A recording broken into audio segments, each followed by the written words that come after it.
গতকালকে রক্তিম চাঁদ কে কে দেখেছেন বলেন তো? আমরা কিন্তু এই জ্যোৎস্না রাতটা উপভোগ করার জন্য একদম রিক্সা নিয়ে বের হয়ে পড়েছি, সাথে মুত্তাকিন মুনজাইনও আছে।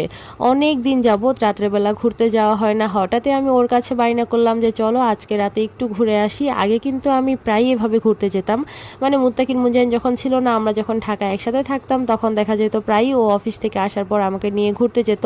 তখন অবশ্য আমরা বাইকে যেতাম, এখন যেহেতু বাবুরা আছে তো এখন তো আর সেভাবে যাওয়া সম্ভব নয়, ভাবলাম রিক্সা দিয়ে ঘুরি। আর এভাবে রিক্সা দিয়ে ঘুরতে বাচ্চারাও খুব পছন্দ করে। আজকে প্রথমবার বাচ্চাদেরকে নিয়ে রাতের বেলা এভাবে রিক্সায় করে ঘুরেছি। অনেক সুন্দর একটা ওয়েদার ছিল। আসলে শহর থেকে একটু ভিতরের দিকে গেলে না চাঁদের আলোটা অনেক ভালো বোঝা যায়। আর যদিও রক্তিম চাঁদটা দেখতে পাইনি, বা এত রাতে তো বের হওয়া সম্ভব না, 11:30টার দিকে কথা ছিল, তো সেটা আর দেখা হয়নি। কিন্তু চাঁদটা এত সুন্দর ছিল, এত বড় ছিল, মনে হয় পূর্ণিমা ছিল, আমি ঠিক জানি না, আমার কাছে অসম্ভব সুন্দর লেগেছে।